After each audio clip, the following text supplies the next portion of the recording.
palavra de Deus é de fato um tesouro que você precisa cavar com cuidado para não perder nenhuma preciosidade que está ali. Hoje eu quero te convidar para mais um devocional e nós vamos fazer exatamente isso. Vamos cavar com cuidado e encontrar todas as preciosidades que o texto de hoje tem para nos oferecer. Meu nome é Giovana Galego e aqui eu tenho uma missão: ler a Bíblia com você, de capa a capa, de Gênesis a Apocalipse, encontrando Jesus Cristo em cada página. Seja bem-vindo ao livro de Gênesis. O texto diz: Voltando Abrão da vitória sobre Quedorlaomer e sobre os reis que a ele se haviam aliado, o rei de Sodoma foi ao seu encontro no vale de Savé, isto é, o vale do rei. Então Melquisedeque, rei de Salém e sacerdote do Deus Altíssimo, trouxe pão e vinho, e abençoou Abrão, dizendo: Bendito seja Abrão pelo Deus Altíssimo, Criador dos céus e da terra. E bendito seja o Deus Altíssimo, quem entregou seus inimigos em suas mãos. E Abrão lhe deu o dízimo de tudo. O rei de Sodoma disse a Abrão: Dê-me as pessoas e pode ficar com os bens. Mas Abrão respondeu ao rei de Sodoma: De mãos levantadas ao Senhor, o Deus Altíssimo, Criador dos céus e da terra, juro que não aceitarei nada do que lhe pertence, nem mesmo um cordão ou uma correia de sandália, para que você jamais venha dizer: Eu enriqueci Abrão. Nada aceitarei, a não ser o que os meus servos comeram, e a porção pertencente a Aner, Escol e Manre, os quais me acompanharam, que eles recebam a sua porção. O texto começa no versículo 17, nos contando que Abrão está voltando de uma vitória.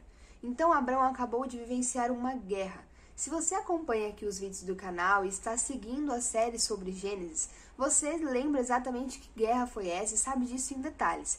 Mas de forma resumida, ali na região onde Abrão se encontrava, na região de Canaã, houve um conflito, houve uma guerra entre os reis do Oriente e os reis que compunham ali os povos cananeus. De forma mais específica, 4 reis do Oriente e 5 reis cananeus. Os reis do Oriente dominavam já há 12 anos os reis cananeus, mas em algum momento esses reis cananeus resolveram que não se submeteriam mais ao domínio desses outros reis, se rebelaram, e a resposta foi que os reis do Oriente vieram para exterminar esses povos e mais uma vez dominar esses grupos. Porém, ali entre os cananeus, ali entre aqueles reis, existia uma figura muito importante na história que nós estamos estudando, o sobrinho de Abrão, chamado Ló. Abrão, então, quando fica sabendo que seu sobrinho Ló havia sido levado como despojo de guerra, ele vai se unir aos seus aliados, homens que viviam ali perto dele, que tinham algum tipo de acordo para que Abrão pudesse habitar aquela terra. Ele se une a esses homens, eles unem os seus homens treinados e vão contra os reis do Oriente na tentativa de resgatar tudo aquilo que os reis do Oriente haviam levado como despojo de guerra. Deus vai conceder vitória a Abrão e ele vai conseguir recuperar tudo aquilo que os reis orientais tinham levado após a guerra. Abrão então está voltando para o seu acampamento com os seus homens treinados, com os seus aliados. Imagine essa cena. Ele está voltando de uma guerra, ele está voltando de um conflito. Abrão está cansado, está com fome, deve estar sujo, cheio de sangue, voltando de uma batalha, voltando de um conflito, com os seus aliados e com todas as pessoas que sobreviveram a essa guerra e que tinham sido levadas como escravo dos reis vencedores. Abraão, então, vindo com todas essas pessoas, passa por uma região chamada de Vale de Savé. E ali ele vai fazer uma parada, porque ele vai ser recepcionado por 2 reis, pelo rei Melquisedeque e pelo rei de Sodoma. E essa recepção vai acontecer exatamente no Vale de Savé. Vamos entender o que é um vale? Um vale, gente, é uma depressão formada por montes ao redor. Então você tem montes, pensa aí, montanhas, uma parte alta da geografia, e aí entre esses montes acaba formando uma depressão. A essa depressão dá-se o nome de vale. Uma outra forma de explicar isso é planície entre montes, mas é a mesma coisa, certo? Mas por que eu faço questão de falar a respeito de planície, aquilo que é plano? Porque a palavra Savé significa planície. Então, o Vale de Savé é uma planície entre montes, que está localizado a leste de uma região muito especial nas Escrituras, a leste de Jerusalém, a cidade santa, que tem um papel especial ao longo da história que nós estamos estudando. O nome que aparece aqui no versículo 17, logo depois do Vale de Savé, é Vale do Rei. Ué, são vales diferentes? Não. O que o autor aqui está dizendo é que o Vale de Savé é a mesma coisa que o Vale do Rei. O que aconteceu é que, com o passar dos anos na história, esse vale recebeu um novo nome. Ele deixou de ser chamado de Vale de Savé e passou a ser chamado de Vale do Rei, porque ali o filho de Davi, Absalão, que era rei naquele momento, construiu um monumento para sua própria exaltação. E esse vale então passou a ser chamado de Vale do Rei. Ok, Gi, e isso diz respeito somente à região geográfica ou isso nos comunica algo importante e já nos prepara para o que essa história quer nos ensinar? E eu acho que você deve ter já plena convicção de que é a segunda alternativa. É óbvio que na Bíblia nada é em vão e tudo comunica algo de fato. A Bíblia é uma verdadeira obra de arte. As palavras se conectam, elas têm sentidos muito profundos e é por isso que a gente não pode desperdiçar nem sequer uma vírgula, mas meditar e colocar os nossos esforços na compreensão desse texto para que a gente compreenda cada vez mais esse Deus que é tão grande e tão profundo. Então veja só, o que é um vale, biblicamente falando? O que a Bíblia quer comunicar quando fala a respeito de vales? Para a gente entender bem o que seria um vale, é legal a gente entender primeiro o que significa, o que representa a figura do monte. Quando a Bíblia fala sobre monte, o monte geralmente está muito associado a um lugar de encontro com Deus, a um lugar da manifestação da presença de Deus. A gente precisa pensar um pouco com a mentalidade daquela época. Não se existia a tecnologia que nós conhecemos hoje. Logo, a forma de se chegar mais perto do céu era subindo um monte. É por isso que um monte tem tudo a ver com a proximidade de Deus. É o estar mais perto da presença de Deus. Se você quer encontrar a Deus, você precisa estar no topo de um monte.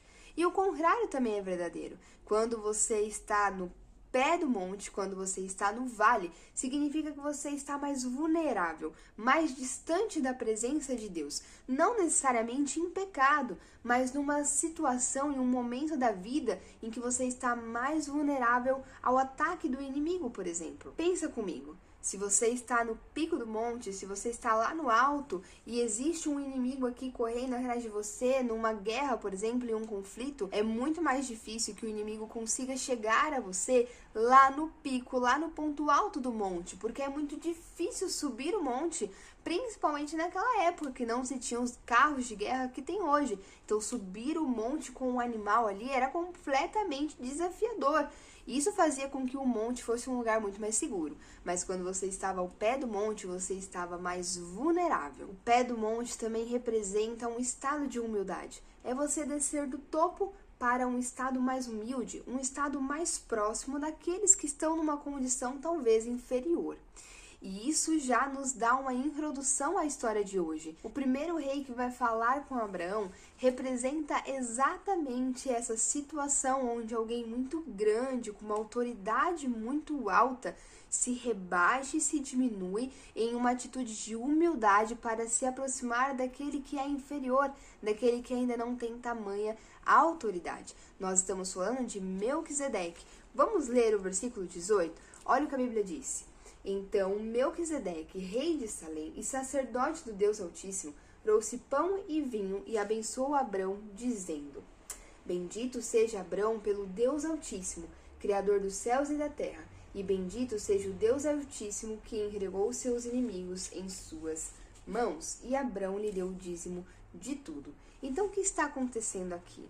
Primeiro, um rei muito especial, aparentemente de altíssima autoridade, porque ele vai falar com Abrão. Abrão vai ser abençoado por ele, vai receber essa bênção, vai aceitar essa bênção e vai retribuir, entregando a ele o dízimo, entregando a ele a 10ª parte daquilo que ele havia conquistado.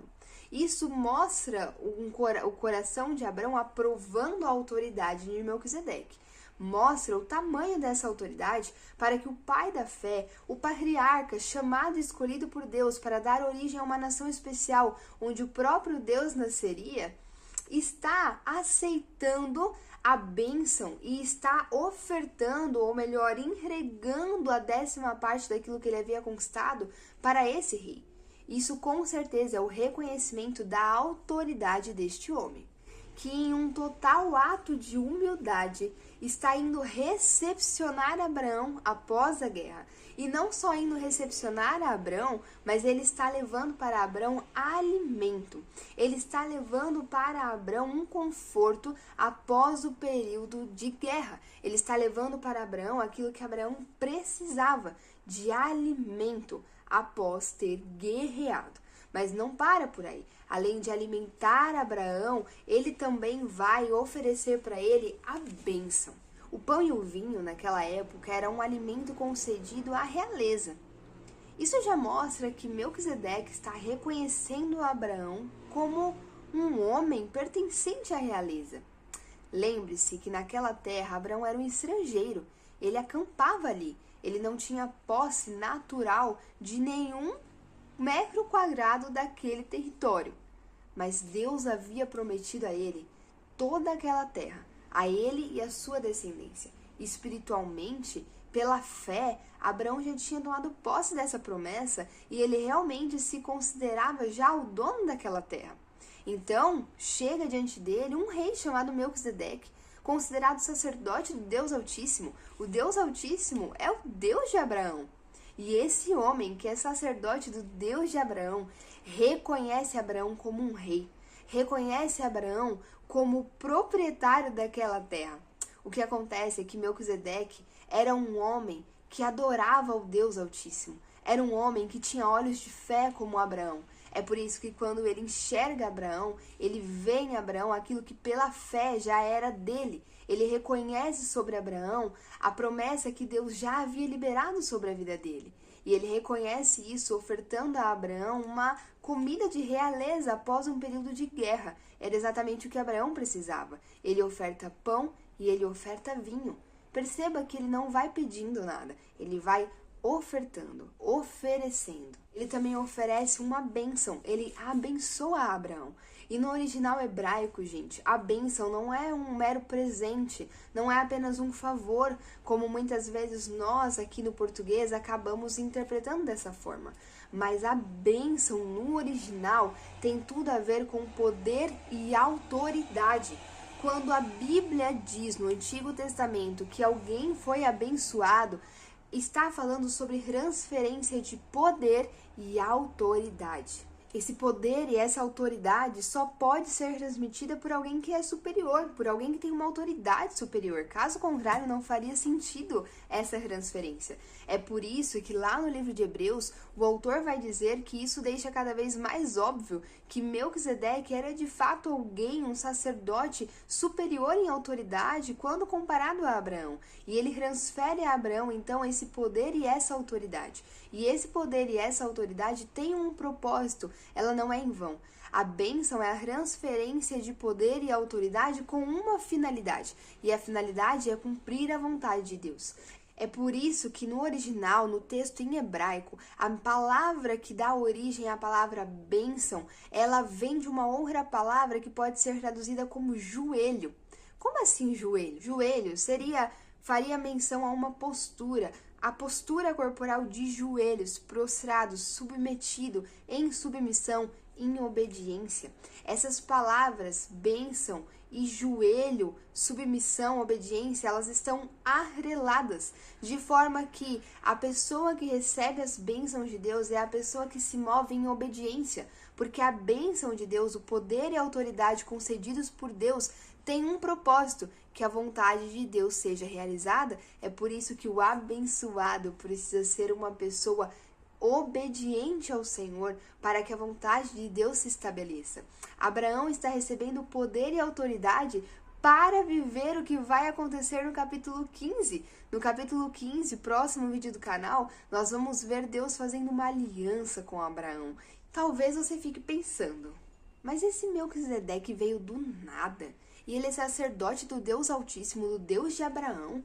Gi, mas eu tô acompanhando aqui a série no canal e até então eu achei que Deus, Criador dos céus e a terra, só tivesse aparecido a Abraão e que todos os demais fossem pagãos e tivessem se distanciado da verdadeira fé. Eu sei. É porque a história bíblica, ela vai dar uma ênfase à linha da promessa, ao cumprimento da promessa. Que promessa é essa? O nascimento de Jesus Cristo. Porque é isso que importa, que nós que somos filhos de Deus saibamos como as coisas se desenvolveram até chegar no nosso Senhor e Salvador e o que está para acontecer ainda. Esse é o foco da Bíblia. É exaltar e engrandecer o nome de Jesus, é nos apresentar Jesus Cristo. Eu gosto de dizer que se Jesus fosse um livro, sabe aquelas perguntas em revista de recursos humanos? Se Jesus fosse um livro, ele seria a Bíblia. Então, quando nós estudamos a Bíblia, nós estudamos a Cristo. Quando nós conhecemos as Escrituras, nós estamos conhecendo Jesus. E nós nascemos para isso, para conhecer a Jesus. É por isso que a Bíblia vai dar ênfase aos acontecimentos na história que apontam para Jesus. Mas é óbvio que estavam acontecendo outras coisas. E Deus se manifestava também a outras pessoas que ele amou e que ele desejou se manifestar. Melquisedeque é um deles. Eu não sei se eu comentei aqui no canal, mas existe uma grande probabilidade de que Jó tenha sido um homem que viveu no mesmo período de Abraão. E Jó também era um homem temente a Deus. Ele também tinha fé no Deus verdadeiro e Deus também se manifestou a ele. Então nada impede que outros homens que tinham fé genuína tenham conhecido esse Deus verdadeiro e caminhado com ele. Em Hebreus, nós vamos aprender que Melquisedeque se tornou sacerdote por causa do exemplo fiel e obediente da sua vida. Ele se tornou sacerdote não porque ele vinha de uma linhagem especial, mas porque ele era temente ao Senhor e vivia uma vida de obediência. E por isso se tornou sacerdote por escolha do próprio Deus e recebeu essa autoridade espiritual de ser um sacerdote. Nós precisamos entender que a autoridade ela é concedida, ela é dada por alguém de maior autoridade. Não existe ninguém com maior autoridade do que o próprio Deus. Deus escolheu dar a Melquisedeque essa autoridade para que ele fosse então um sacerdote do Deus Altíssimo. E Melquisedeque está agora concedendo a Abraão uma bênção, poder e autoridade para a nova fase que ele viveria. Mas vamos cavar ainda mais um pouco esse precioso tesouro da palavra de Deus? Melquisedeque é um homem de fato muito peculiar na Bíblia. Quando você começa a estudar as Escrituras, ele é um dos mistérios, digamos assim, porque nós não temos tantas menções na Escritura a respeito desse homem para entender de onde ele vem e quem ele é.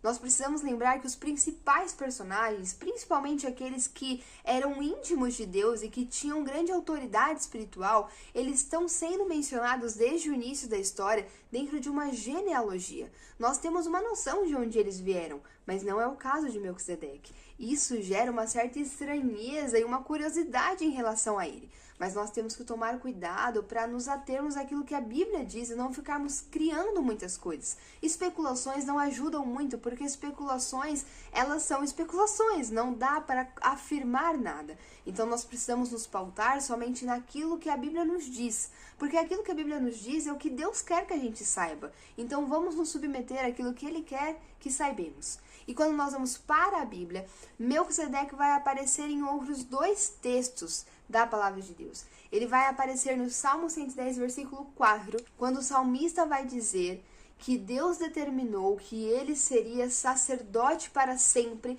segundo a ordem de Melquisedeque. A segunda vez que Melquisedeque vai ser mencionado, fora a primeira menção dele no livro de Gênesis, é no livro de Hebreus, quando o autor de Hebreus vai nos trazer a elucidação, o entendimento de que esse sacerdote para sempre, segundo a ordem de Melquisedeque, era o próprio Jesus Cristo.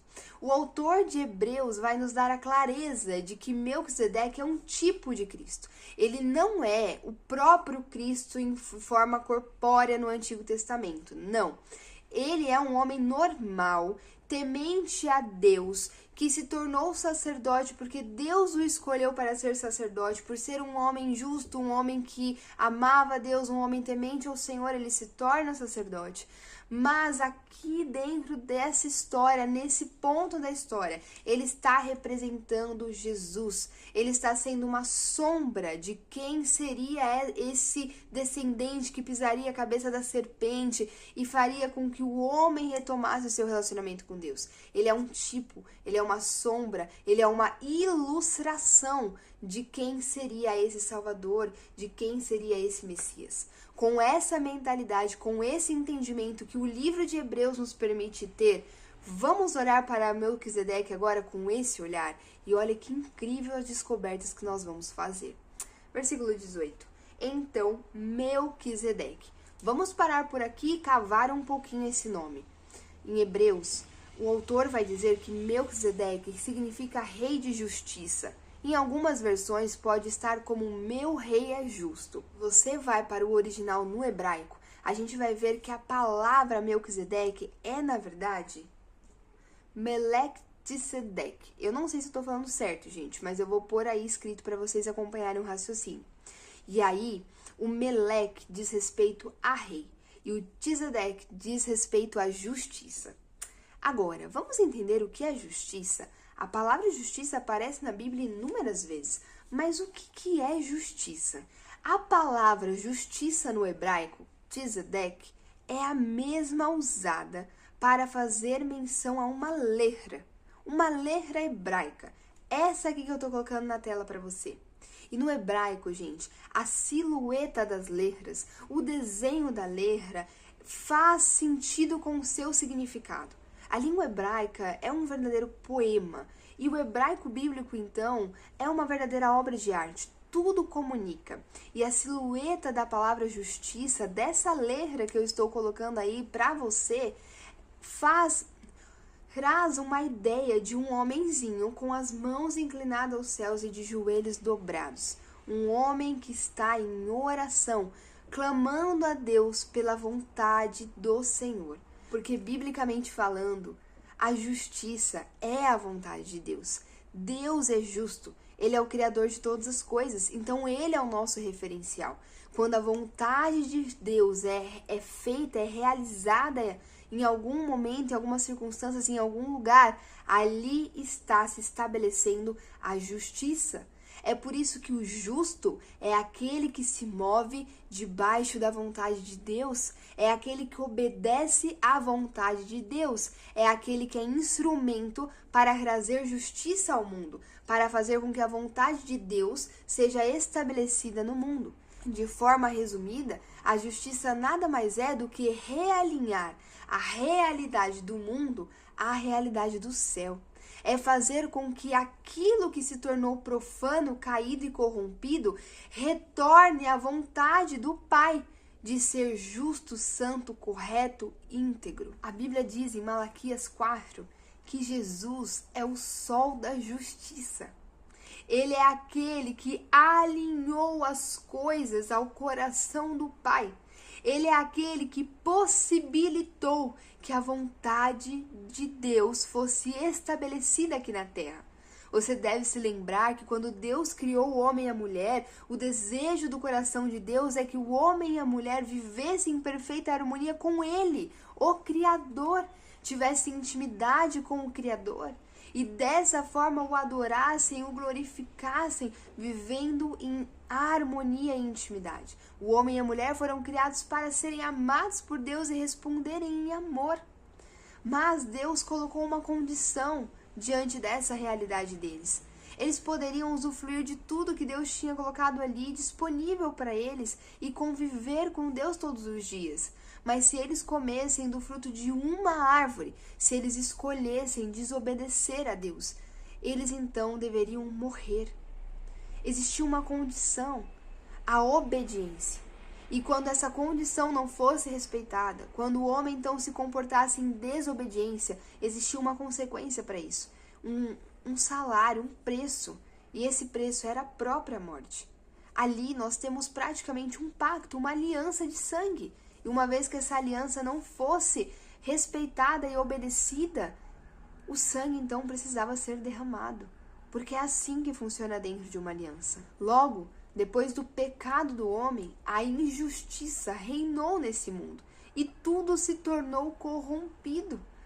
Para que as coisas voltem ao coração de Deus, para que as coisas voltem a se alinhar ao coração do Pai, a vontade dele seja estabelecida nessa terra, a injustiça precisa ser corrigida e a justiça precisa voltar a reinar. Para que a justiça volte a reinar, é necessário que sangue seja derramado. E é por isso que Jesus, ele é o sol da justiça.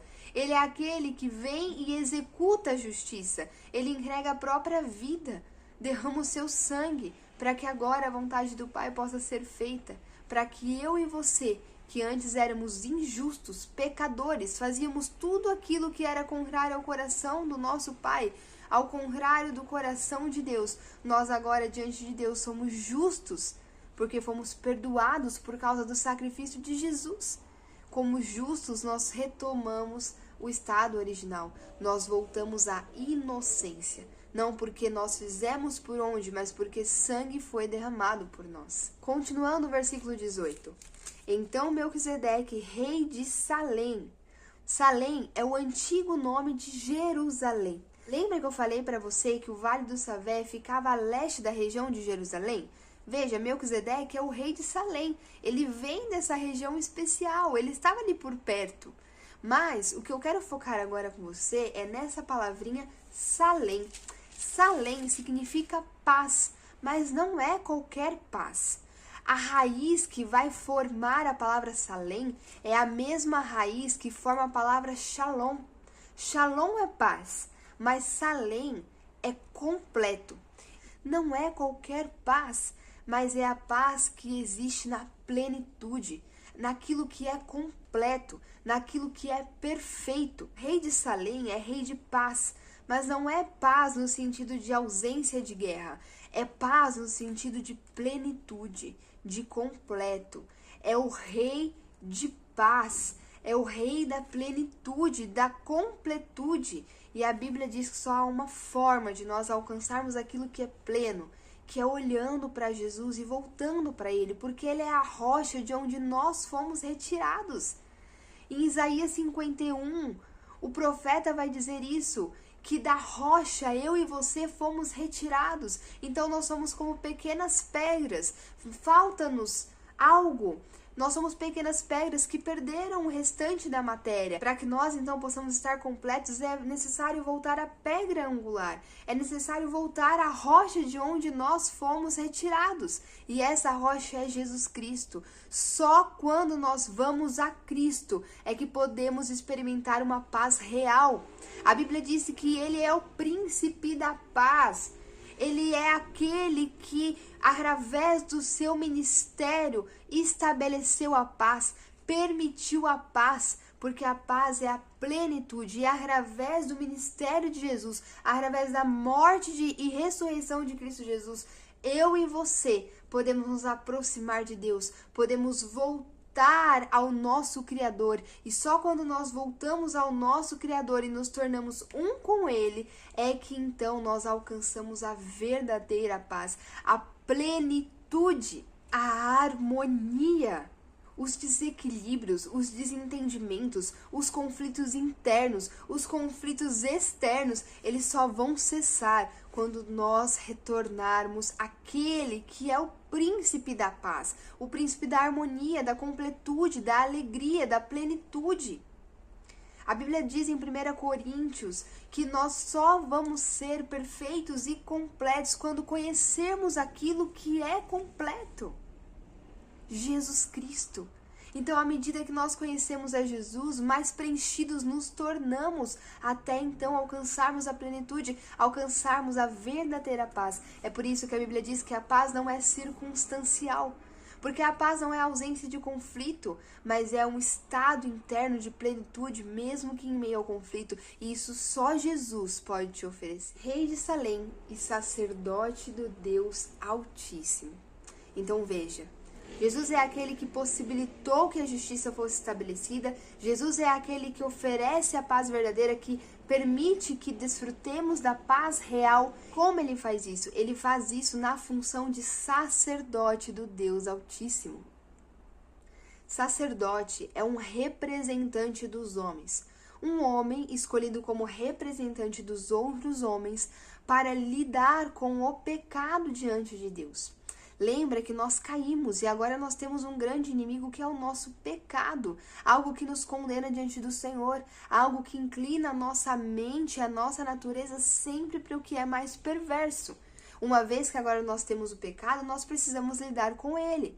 Lembra que nós continuamos vivendo tudo aquilo que Deus ordenou que vivêssemos. Continuamos sendo férteis, nos multiplicando, trabalhando, criando sociedade, estabelecendo cultura. Continuamos fazendo aquilo que em Gênesis 1 e depois em Gênesis 9, diante de Noé, Deus vai ordenar que a gente faça.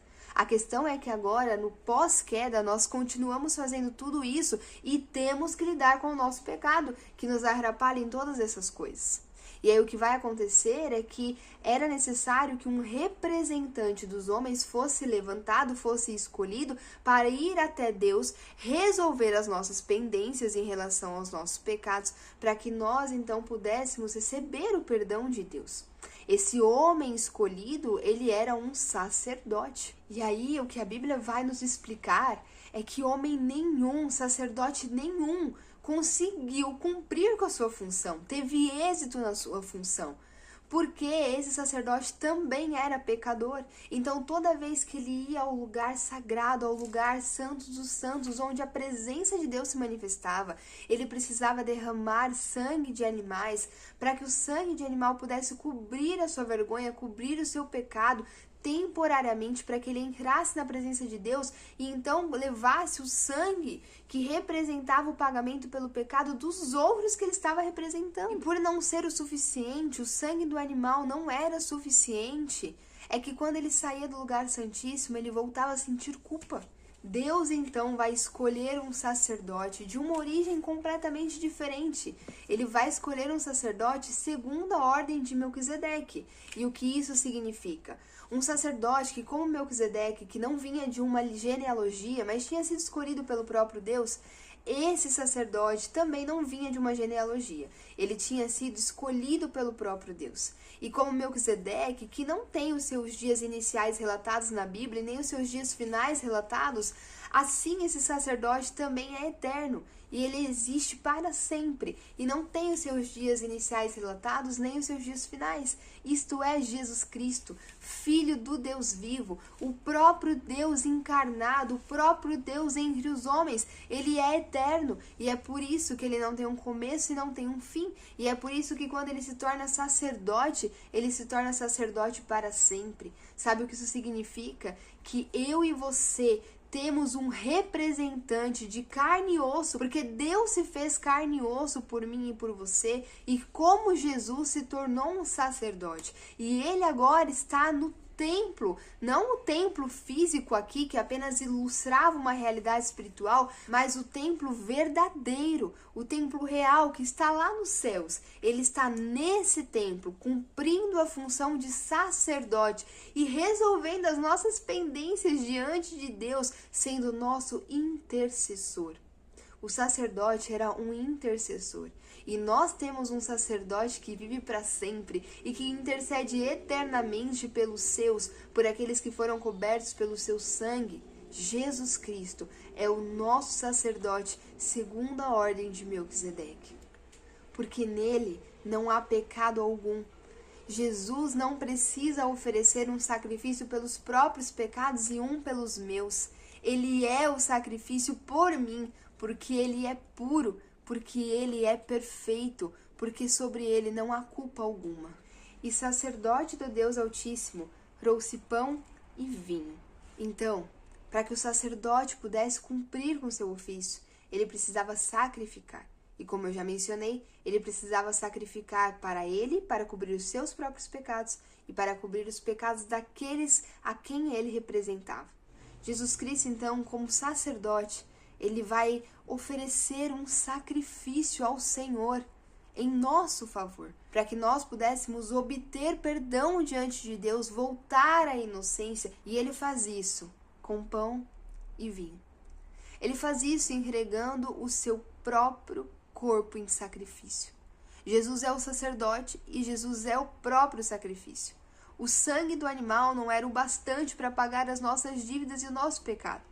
O erro foi cometido por um ser humano, por alguém que era a imagem e semelhança de Deus. Portanto, uma imagem e semelhança precisava derramar o seu sangue. Deus, então, desce ao vale. Deus, então, em grande e assustadora humildade, se faz menor do que os anjos, assume a condição de homem, de carne e osso, desce o vale, para que nós pudéssemos nos identificar com ele, para que ele pudesse ser o nosso representante como homem, e nessa condição ser um sacerdote, e nessa condição ser o sacrifício. Jesus Cristo entregou a vida por nós. O seu corpo foi rasgado, assim como o véu do santuário se rasgou, e então aqueles que não tinham mais acesso ao lugar santo, onde a presença de Deus se manifestava por causa dos seus pecados, agora podem ter, porque o véu se rasgou. Então nós podemos ter acesso, porque o corpo de Jesus foi rasgado em nosso lugar. O sangue dele foi derramado, e o sangue de Jesus paga a minha dívida. E é isso que o pão e o vinho representam. Todas as vezes que na ceia do Senhor nós bebemos do cálice e nós comemos do pão, nós estamos trazendo à memória aquilo que Jesus fez por nós, para que a justiça pudesse operar nas nossas vidas, para que a vontade de Deus pudesse ser realizada e para que nós então pudéssemos retornar ao lugar de amigos de Deus, cumprindo assim com a vontade do Pai. Para que dessa forma nós pudéssemos ser amados por Deus e respondermos em amor, porque é para isso que nós fomos feitos. Essa é a justiça, que a vontade de Deus se estabeleça, que o reino de Deus se estabeleça, que as coisas se alinhem ao coração dele. Melquisedeque, quando chega para Abrão, ele oferece pão e vinho. Jesus Cristo, quando ele chega na nossa vida, ele não nos pede nada. Ele apenas nos entrega. Ele nos oferece pão e vinho, alimento de realeza, por graça, por amor gratuito. Ele nos oferece o próprio corpo como sacrifício e o sangue em perdão dos nossos pecados. Mas não o bastante. Assim como Melquisedeque abençoou Abrão, Jesus também nos abençoa. Nós recebemos poder e autoridade para nos santificarmos. É por causa do sacrifício de Jesus, é por causa da graça de Jesus que nos alcança, que nós então somos capacitados agora a vivermos de maneira justa. Ele primeiro nos torna justo através do seu sacrifício, e agora ele nos capacita a de fato vivermos como justo. Porque a graça, ela não é só salvadora, mas ela também é capacitadora. Ela é transformadora. Ela não só te salva e te torna justa diante de Deus, te permite ir a Deus, mas ela também te capacita a ter um coração semelhante ao coração de Deus. O sacrifício de Jesus nos oferece perdão pelos nossos pecados. O sacrifício de Jesus nos oferece poder e autoridade para vivermos em santidade. O sacrifício de Jesus nos concede o presente da vida eterna com Ele, sendo um com Ele e com o Pai. E o relacionamento com esse Pai, permitido apenas por conta do sacrifício de Jesus, gera em nós um impulso para fazermos bendito o nome de Deus na terra. Gi, como assim? Melquisedeque abençoou Abrão e depois ele abençoa Deus. Como assim ele abençoa a Deus? Deus precisa ser abençoado, a bênção não vem de quem tem mais autoridade? Olha o que o texto diz. E bendito seja o Deus Altíssimo que entregou seus inimigos em suas mãos. Melquisedeque aqui está reconhecendo que a guerra só foi vencida por causa do Deus de Abraão. Abraão não venceu aquela guerra por conta própria, mas ele venceu por causa do Deus dele. Então, primeiro, a glória está sendo dada a ele. Quando Melquisedeque diz, bendito seja Deus Altíssimo, não é que Deus precisa da nossa bênção, mas aqui é a ideia de que Deus precisa ser conhecido e o seu nome precisa ser santificado na boca dos homens. Deus é perfeito, justo, e o que você pensa a respeito dele não muda a realidade de quem ele é. mas por conta do pecado, o nome de Deus é profanado na boca do homem, porque o homem tem um conceito de divino completamente deturpado da realidade, porque o pecado fez isso conosco. Então, nós almejamos que o nome de Deus seja santificado na terra, seja bendito na terra, que as pessoas conheçam o Deus real e que essa deturpação, esse engano de quem de fato Deus é, acabe. E que as pessoas então acessem e conheçam o Deus verdadeiro e o coração delas seja alinhado à verdade e não mais ao engano. Depois de receber uma refeição de realeza de Melquisedeque e ser tremendamente abençoado, Abrão vai corresponder a essa atitude de Melquisedeque, dando a ele o dízimo, dando a ele a 10ª parte dos despojos da guerra. Quando Abrão faz isso, ele está reconhecendo a autoridade de Melquisedeque, ele está honrando Melquisedeque. Quando nós temos um encontro real com Jesus, quando nós conhecemos verdadeiramente a Deus, o impulso do nosso coração é reconhecer a autoridade do Senhor, é honrar o Senhor, e a honra, ela pressupõe uma gratidão absurda. E como gratidão, nós entregamos tudo a Ele. Nós entregamos o melhor dos nossos dias, do nosso tempo, do nosso coração e também dos nossos recursos. Receber uma refeição, uma enorme bênção, e de responder com honra, Abrão agora vai ser solicitado pelo segundo rei da história. Não se esqueça, tinha um outro rei lá, nós esquecemos dele, mas tinha um outro rei. E esse rei é o rei de Sodoma. É uma cidade onde a população é perversa e imoral. Perderam completamente o senso do certo e do errado, fazem tudo o que desagrada a Deus e sentem total prazer nisso. Se as pessoas que viviam naquela cidade eram dessa forma, como não era o rei dessa cidade? Aquele que domina, que tem o governo, que dá a direção e a visão para todo esse povo. Com certeza, o rei de Sodoma não era nada confiável. Esse rei vai fazer uma proposta a Abrão. Olha o que ele diz. O rei de Sodoma disse a Abrão: dê-me as pessoas e pode ficar com os bens. Parece que ele está sendo muito bonzinho, né? Parece que ele está querendo dizer assim: eu só me importo com as pessoas. Dê elas para mim e pode ficar com os bens que você conquistou. Mas o coração desse homem é perverso. Mas o interesse desse homem é retomar o poder sobre essas vidas para continuar causando destruição. E uma vez que Abrão aceitasse a oferta dele e ficasse com os bens, ele teria Abrão na palma de suas mãos e manipularia Abrão, dizendo que Abrão só enriqueceu por conta dele. É exatamente assim que Satanás age. Satanás vem para matar, roubar e destruir. O interesse dele é pelas pessoas porque ele quer destruir a vida dessas pessoas. Ele quer ter tudo em suas mãos e se comportar como o próprio Deus. Abrão tinha vencido aquela guerra. Os despojos eram por direito dele, dentro da lei dos homens, dentro do entendimento de como as coisas funcionavam naquela época. Abrão teria total direito de ficar com todos aqueles recursos, inclusive com as próprias pessoas. Abrão poderia, inclusive, se tornar rei natural daquela terra, porque ele tinha vencido os reis que dominavam aquela região e, portanto, tinha vencido também os reis da região que já tinham sido vencidos pelos reis lá do Oriente. Ou seja, Abrão ficou no topo da lista dos reis e ele podia agora ser o dono natural daquela terra e ele tinha conquistado isso pelos braços na guerra e na batalha. Esse seria o direito dele. O rei de Sodoma, então, vai usar algo que, em tese, já seria de Abrão para seduzi-lo e, de alguma forma, prender Abrão nele, acorrentar Abrão nele. E Abrão, então, ficaria sempre com aquela dívida envolvido com um rei perverso. Satanás faz exatamente a mesma coisa. Se Abraão não soubesse quem ele era e mais, quem Deus era, o que Deus pedia a ele, ele teria se enroscado grandemente com esse rei. Mas olha a resposta de Abrão. Mas Abrão respondeu ao rei de Sodoma: de mãos levantadas ao Senhor, o Deus Altíssimo, Criador dos céus e da terra, juro. Abrão vai fazer um juramento.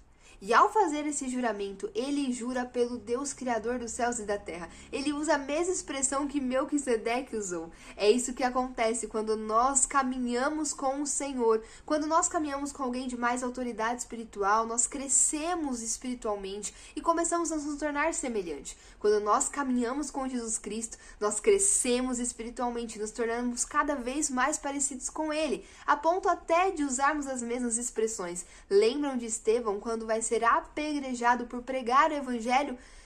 Quando ele está prestes a dar o último suspiro e então entregar o seu espírito a Deus, ele diz: Pai, perdoa-lhes, porque eles não sabem o que estão fazendo. Estevão vai pronunciar as mesmas palavras que Jesus pronunciou na cruz. É isso que acontece quando nós caminhamos com Deus. Nos tornamos tão parecidos que até o nosso linguajar e a nossa forma de falar fica parecida. Abraão então vai fazer um juramento. E o juramento dele é que não aceitarei nada do que lhe pertence, nem mesmo um cordão ou uma correia de sandália, para que você jamais venha a dizer: eu enriqueci Abrão. Abrão não queria ter nada que a ver com esse homem. Mesmo que aos olhos humanos ele tivesse algum direito sobre aquelas coisas, ele não queria esse direito. Ele abre mão. Deus havia prometido a ele a posse daquela terra, a ele e a sua descendência, e ele sabia que Deus garantiria isso. Ele não ia tomar posse daquela terra com o seu jeito, com as suas próprias mãos, mas ele faria pelo jeito de Deus. Ele faria pela fé. Abraão, então, não vai dar um jeitinho. Ele não vai se tornar dono daquelas terras por causa de uma guerra que ele nem tinha começado, que Deus não tinha ordenado que se fizesse. Não era assim que ele se tornaria dono da terra. Ele, então, abre mão dos bens, abre mão de tudo e devolve tudo ao rei de Sodoma e simplesmente se vê livre desse homem, sem nenhum tipo de vínculo. Ele não queria ter nada que a ver com alguém que é perverso e imoral diante de Deus. Assim nós devemos ser. Nós devemos tomar cuidado para não nos envolvermos em nada que não tenha a ver com o nosso Deus. Nós não precisamos dar um jeito para que as promessas de Deus se cumpram nas nossas vidas. Deus fará do jeito dele. Não é do nosso jeito, mas é do jeito dele. Nós caminhamos por fé. Abraão, como um homem justo, não vai aceitar nada. Mas no versículo 24, ele diz para esse rei que a porção que era cabida aos seus aliados deveria ser dada a eles. Isso porque Abrão não vai fazer com que outros tenham que viver aquilo que Deus pediu a ele. Deus havia chamado Abraão. Isso é uma questão pessoal. Então ele não forçaria que os seus aliados ficassem sem os despojos, aquilo que era por direito deles, por causa de algo que ele vivia com Deus. Aqui fica mais um ensinamento também. Deus trata de forma individual, não exija uma postura das pessoas que Deus ainda não falou com elas, porque elas não vão conseguir te oferecer isso. Isso é um tratar pessoal de Deus com cada um. O Espírito Santo é quem precisa convencer o coração da pessoa, e nós devemos viver em confiança e nos movermos mais uma vez em fé, acreditando que Deus é Senhor e cuida de todas as coisas. Por fim, para a gente resumir e concluir esse assunto, o que eu quero que você entenda é que o Vale de Savé é um lugar onde você está mais vulnerável. Nesse lugar de baixa, nesse lugar de vale, que acontece na vida de todo cristão, nós passamos por isso, por dias que são mais difíceis, mais desafiadores. Nesses momentos da nossa vida, nesses vales, nós vamos ter diante de nós duas possibilidades. Nós vamos ter o Rei da Justiça e da Paz. Nós vamos ter Jesus Cristo nos oferecendo alimento e refúgio numa situação difícil, nos oferecendo consolo e a sua bênção, nos oferecendo uma nova porção de poder e autoridade para que consigamos continuar na nossa trajetória.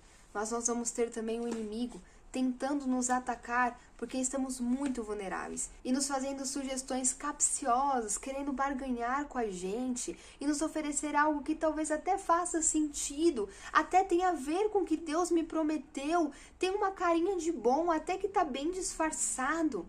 Mas no fundo não é bem isso, e nós que caminhamos com o Senhor sabemos. Então, quando você passar pelo Vale de Savé, assim como Abrão escolheu por Melquisedeque, assim como Abrão escolheu ficar com o seu Deus Altíssimo, escolha sempre por Jesus, escolha sempre pela vontade de Deus. Não faça do seu jeito, do seu modo, mas faça conforme a vontade do Senhor. Senhor, Tu és minha esperança, és o meu refúgio minha segurança. Quando ao meu redor há inimigos sem fim, posso estender as mãos e confiar em ti, nas tuas promessas, na tua palavra, no teu amor por mim, que nunca me deixa só.